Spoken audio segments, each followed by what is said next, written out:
नमः शिवाय। हर हर महादेव। जय महाकाल। कैसे हैं सब लोग। देखिए कल का जो दिन है वो है 11 सितंबर का दिन और इस दिन पड़ रही है सोमवार की गोवत्स द्वादशी, जिसे किसी किसी जगह पर बछ बारस के नाम से भी जाना जाता है। पूज्य गुरुजी ने अपनी कथाओं में कई बार वर्णन किया है कि साल में सिर्फ एक दिन ऐसा आता है जिस दिन अगर कोई नारी, कोई स्त्री, कोई पुरुष भूलवश भी गाय माता की सेवा करता है, उसकी पूजा अर्चना करके उसे अपने घर से कुछ मीठा बना करके खिला देता है, एक रोटी खिला देता है ना, वो तो उसके द्वारा किया गया ये कर्म उसको लाखों करोड़ों गुना पुण्य फलों के रूप में प्रदान होता है। अगर आपके घरों में किसी भी तरीके की कोई समस्या चल रही है, आपकी कोई मनोकामना है काफी समय से पूरी नहीं हो रही है, घर में धन नहीं आ रहा है, व्यापार अच्छे से नहीं चल रहा है ना, तो छोटा सा एक उपाय कीजिएगा। इस दिन 6 बेलपत्र और 1 हल्दी की गांठ लेना, क्योंकि इस दिन पड़ रहा है पुष्य नक्षत्र का योग भी बन रहा है। पूज्य गुरुजी ने जैसा बताया वैसा ही आसान भाषा में आपको बताने का संपूर्ण प्रयास करूंगा, परंतु उससे पहले आप सबसे एक छोटी सी गुजारिश करूंगा कि जो लोग पहली बार आए हैं चैनल को सब्सक्राइब जरूर कीजिएगा और वीडियो को लाइक करके महादेव जी का कोई सा भी प्यारा नाम कमेंट बॉक्स में लिखना मत भूलिएगा। जितनी भी माताएं बहनें मेरे इस वीडियो को सुन रही है, देख रही है, वो अपने बच्चों के लिए किया गया एक उपाय जो इसके अंदर खास है उसे जरूर कीजिएगा। ठीक है ना, ध्यान से सुनना, समझने की कोशिश करना। लेकिन सबसे पहले आप सब लोगों के लिए एक छोटी सी जानकारी। आप सबको पता है आपके घरों में जब भी कोई यज्ञ होता है, कोई अनुष्ठान होता है, कोई पूजा पाठ वगैरह कुछ भी होता है ना, आप सब लोग पंडितों को अपने घर पे बुलाते हो, तो पंडित जी क्या करते हैं आपने कभी गौर किया है? वो सारी चीजें आपसे अर्पित करवाते हैं। फूल अर्पित कीजिए, चावल अर्पित कीजिए, कुछ भी चीज अर्पित करते हैं। उनका काम ये होता है कि उस वक्त में वो मंत्रोच्चारण करते हैं। उन मंत्रोच्चारण की जो शक्ति होती है हमारे हिंदू धर्म ग्रंथों में बहुत ही अधिक मानी गई है। और इसी तरीके से जब भी आप गाय की पूजा करें, उन्हें जब भी आप पूजा करते समय पर रोली चंदन कुछ भी लगाते हैं या उन्हें भोग के रूप में कुछ भी खिलाते हैं, तब आपको एक मंत्र का उच्चारण बहुत ही जरूर करना चाहिए। ठीक है ना, देखिए जब भी आप उनकी पूजा करेंगे ना, तब आपको इस वाले मंत्र का उच्चारण करना है, जो कि आपके सामने। चाहो तो आप इसका स्क्रीनशॉट ले लीजिए या फिर आप लिख लीजिए। पूजा करते वक्त में जब आप उन्हें तिलक लगाएंगे, रोली चंदन लगाएंगे, चावल लगाएंगे, तब उस वक्त में और जब आप गाय माता को भोग खिलाते हो ना, तो भोग खिलाते वक्त आपको ये वाला मंत्र का स्मरण करना है। देखिएगा आपके द्वारा जो किया गया कर्म है ना, उसका लाखों करोड़ों गुना पुण्य फल आपको प्राप्त होता है। ठीक है ना, इस पूरे वीडियो में हम लोग 3 माह उपायों के बारे में बात करेंगे, जो कि न सिर्फ आपकी सारी मनोकामनाओं को पूरा करेगा, आपके घर में धन लक्ष्मी का प्रवेश भी होगा, व्यापार अच्छे से नहीं चल रहा है वो भी चलेगा, नौकरी में तरक्की होगी। साथ ही साथ जो भी माताएं बहनें मेरे इस वीडियो को सुन रही है, देख रही है, अपने बच्चों के लिए किया गया जो दूसरा उपाय है ना, वो आप जरूर कीजिएगा। आपका बच्चा पढ़ाई लिखाई में अव्वल भी आएगा और उसकी किस्मत भी चमकेगी। ठीक है ना। और तीसरा जो उपाय होगा वो आपके घर में सुख शांति समृद्धि से भरेगा। सबसे पहले बात कर लेते हैं पहले वाले उपाय की तरफ। ठीक है, देखिए पहला वाला उपाय की इन लोगों को करना है, ध्यान से सुनना, समझने की कोशिश करना।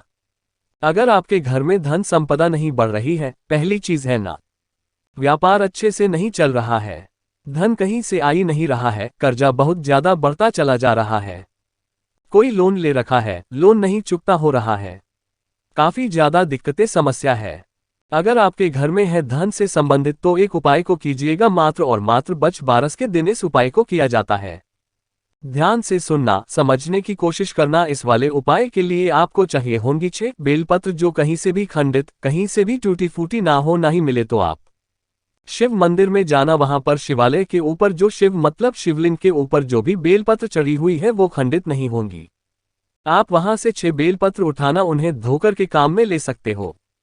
ठीक है ना, तो 6 बेलपत्र ले लेना, साथ ही साथ ले लेना 1 हल्दी की गांठ। इस वाले उपाय में आपको हल्दी नहीं चाहिए, आपको हल्दी की गांठ चाहिए होगी। ठीक है ना। अब जो भी बछ वायरस के दिन जब आप गाय माता की पूजा करें या फिर आपके आसपास जो भी गाय का बछड़ा मिल जाए या फिर कोई गाय माता मिल जाए ना, तो क्या करना, जब भी आप उनकी पूजा अर्चना करेंगे ना, तो पूजा अर्चना करने के पश्चात आपको अपने दाहिने हाथ में उस 6 बेलपत्र और साथ ही साथ 1 हल्दी की गांठ को लेकर के गाय माता के मस्तक से आपको टच करवा देना। ठीक है ना, क्योंकि ये वाला जो हिस्सा होता है ना गाय माता के ऊपर, ये महादेव जी का हिस्सा होता है। ये चीज ध्यान रखिएगा। ओम नमः शिवाय, श्री शिवाय नमस्ते का स्मरण करते हुए यहाँ से टच करवा देने के बाद आपके घर में जहाँ पर भी धन रखने का स्थान है, चाहो तो वो तिजोरी हो, अगर आपके व्यापार के लिए आप कर रहे हो तो आप अपने गले में जाकर के ऊंचे बेलपत्र और एक हल्दी की गांठ को रख देना। कितने दिन तक रखे रहने देना है? 21 दिन तक। 21 दिन के बाद में उन्हें वहां से उठा करके किसी भी ऐसी सुरक्षित जगह पर रख देना और जब भी मौका मिले तो उन्हें लेकर के किसी भी बहते नदी, तालाब, सरोवर के अंदर आपको प्रवाहित कर देना है। दिखेगा आपके जीवन में कभी भी धन की कमी नहीं होगी। धन धान्य से आपका घर भरा हुआ रहेगा। पूज्य गुरुजी का ये वाला उपाय बहुत ही ज्यादा खास और अद्भुत है, जरूर कीजिएगा। अब बात कर लेते हैं दूसरे वाले उपाय की तरफ, जो कि माताएं बहनें जो भी सुन रही हैं ना, अपने बच्चों के लिए जरूर करना। अगर आपके बच्चे पढ़ाई लिखाई में अच्छे तो है ना, पढ़ाई लिखाई भी करते हैं, एग्जाम में जा करके सब कुछ भूल जाते हैं। कोई बच्चे जो है वो एग्जाम को लेकर के बहुत ज्यादा टेंशन करने लग जाते हैं, एग्जाम फोबिया उन्हें हो जाता है ना, तो एग्जाम वगैरह से डरने लग जाते हैं या फिर गलत रास्ते पर गलत कदमों पर चले जाते हैं ना, तो उनके लिए आप ये वाला उपाय कीजिएगा। आपका बच्चा सुधरेगा भी, सही एग्जाम में अव्वल भी आएगा। पढ़ाई लिखाई का जो भी टेंशन है ना, वो सारा खत्म जरूर होगा। बारिश के दिन इस उपाय को किया जाता है। मात्र लेना क्या होगा, आपको थोड़ा सा चुटकी भर आपको लेनी होगी काली सरसों। कौन सी वाली सरसों? काली सरसों आप ले लेना चुटकी भर, ठीक है ना, और लेनी होगी एक बेलपत्र जो कहीं से भी खंडित ना हो, ठीक है ना। इन दोनों चीजों को लेना और एक सफेद कपड़े में इस तरीके से पोटली बना लेना। क्या करना, सफेद कपड़े में पोटली बना लेना। उसके बाद आपके आसपास कहीं पर भी अगर कोई गाय का बछड़ा आपको मिल जाए है ना, या फिर आपको गाय माता मिल जाए ना, तो आपको करना क्या है, तो गाय माता के उल्टे पैर की तरफ ये वाला जो हिस्सा होता है ना, इस वाले हिस्से पर विराजमान होती है माता सरस्वती। इस वाले स्थान पर आपको उस पोटली को टच करवाना है और उसके बाद आपको गाय माता की पूंछ पर इसे टच करवाना है। टच करवाने के बाद उस पोटली को आपको अपना बच्चा जो भी जहां पर भी पढ़ाई लिखाई करता है, जिस कमरे में सोता है ना, उस वाले कमरे में किसी भी सुरक्षित जगह पर आपको रखे रहने देना है, तब तक जब तक कि उसके एग्जाम कंप्लीट ना हो जाए, तब तक जब तक ये पोटली उसके कमरे में रखी हुई रहेंगी ना, उसे ना तो एग्जाम का डर लगेगा, ना ही उसको एग्जाम फोबिया होगा। वो परीक्षा में अव्वल भी आएगा, पढ़ाई लिखाई भी अच्छे से करेगा, गलत रास्ते पर कभी भी नहीं जाएगा। पूज्य गुरुजी का ये वाला उपाय बहुत ही ज्यादा खास और अद्भुत है, जरूर कीजिएगा। अब बात कर लेते हैं आज के इस वीडियो का सबसे आखिरी और अंतिम उपाय के बारे में, और इसके बाद में मैं आपको बताऊंगा आप बारस के दिन वो कौन सी पौराणिक कथा है जिसे आपको सुननी चाहिए, जो कि आपको याद दिलाता है कि आप भी हिंदू धर्म में विश्वास रखते हैं, ठीक है ना। तीसरा जो उपाय है आपको किस लिए करना है वो ध्यान से सुनना। अगर आपके घर में सुख शांति समृद्धि नहीं है ना, परिवार में क्लेश बहुत ज्यादा होते हैं, है ना, क्लेश, साथ ही साथ किसी की उन्नति नहीं हो रही है परिवार में, उसके बाद में भी आपके परिवार में परिवार के लोगों के दिमाग से ही नहीं रहते हैं, छोटी छोटी सी बातों पर कुछ भी लड़ाई झगड़ा हो जाता है, या फिर आपके परिवार में कोई अच्छा कर्म नहीं हो रहा है, पूजा पाठ की कोई बात करते हैं उससे पहले लड़ाई झगड़ा क्लेश हो जाता है, पूजा पाठ कर्म भी नहीं हो रहा है ना, तो छोटा सा उपाय करना। भारत के दिन जब भी आप किसी भी गाय माता या बछड़े की पूजा करेंगे ना, तो पूजा करने के पश्चात गाय के चारों पैरों की जो मिट्टी होती है ना, थोड़ी थोड़ी सी मिट्टी आपको उठा लेनी है और अपने घर के कोने कोने में उस मिट्टी को छिड़क देना है। असर जो होगा वो मैं आपको नहीं बताऊंगा, आप खुद 2-3 दिन के अंदर अंदर जो भी असर आपको होगा ना, वो सब कुछ अपने आप ही मिल जाएगा। पूज्य गुरुजी के ये सभी उपाय शिव महापुराण के बहुत ही ज्यादा अद्भुत है, जरूर कीजिएगा। आप बात कर लेते हैं वो कौन सी ऐसी कथा है, पौराणिक कथा जो कि गोवत्स द्वादशी यानी कि बारस के दिन सुनी जाती है, पढ़ी जाती है और साथ ही साथ उस पर अमल भी किया जाता है ना, तो ध्यान से सुनना, समझने की कोशिश करना, ठीक है। देखिए मैंने ये वाली जो कहानी है सबसे अंत में इसलिए बताई, काफी सारे लोग जो है वो शुरुआत में सुनना पसंद नहीं करते हैं, उन्हें केवल उपाय करना है तो वो उपाय कर सकते हैं जिन्हें सुनना है। पूरा सुनिएगा, ध्यान से सुनिएगा। देखिए बारस के संबंध में एक पौराणिक कथा भी प्रचलित है। इसके मुताबिक प्राचीन समय में भारत में सुवर्णपुर नामक एक नगर था। वहां देवदानी नाम का राजा राज्य किया करता था। उसके पास एक गाय और एक भैंस थी। राजा के सीता और गीता नाम की 2 रानियां यानी कि 2 उसके पत्नियां थीं।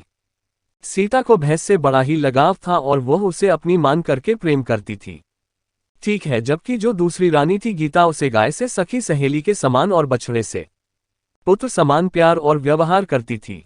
ये देखकर भैंस ने एक दिन रानी सीता से कहा कि गाय बछड़ा होने पर गीता रानी मुझसे ईर्ष्या करती है। तो सीता ने कहा अपनी भैंस को इस समस्या से निजात दिलाने का वादा उसने कर दिया। तो सीता ने एक दिन गाय के बछड़े को काटकर गेहूं के ढेर में दबा दिया। इस घटना के बारे में किसी को कुछ भी पता नहीं चला, किंतु जब राजा भोजन करने बैठा तभी मांस और रक्त की बारिश होने लगी। महल में चारों तरफ रक्त तथा मांस दिखाई देने लगा। राजा की भोजन की थाली में भी मल मूत्र आदि की बांस आने लगी। ये सब देखकर राजा को बहुत चिंता हुई। तभी आकाशवाणी हुई कि हे राजा तेरी रानी ने गाय के बछड़े को काटकर गेहूं में दबा दिया है और इसी कारण ये सब हो रहा है। कल गोवत्स द्वादशी है, यानी कि मच बरस का दिन है, इसलिए कल अपनी भैंस को नगर से बाहर निकालकर गाय तथा बछड़े की पूजा करना। गाय का दूध तथा कटे फलों के भोजन में त्याग करना। कटे हुए भोजन या फल आपको नहीं खाना है और इससे आपके रानी द्वारा किया गया पाप नष्ट हो जाएगा और बछड़ा भी जिंदा हो जाएगा। बस तभी से गोवत्स द्वादशी के दिन गाय और बछड़े की पूजा करने का महत्व माना गया है तथा गाय और बछड़ों की सेवा भी की जाती है। पूज्य गुरुजी ने जैसा भी अपनी कथाओं में बताया वैसा आसान भाषा में आपको बताने का संपूर्ण प्रयास किया। अगर वीडियो पसंद आया हो तो लाइक जरूर कीजिएगा, साथ ही साथ चैनल को सब्सक्राइब जरूर कीजिएगा। मैं मिलता हूं आपसे अगले वीडियो में, तब तक के लिए ओम नमः शिवाय, जय महाकाल।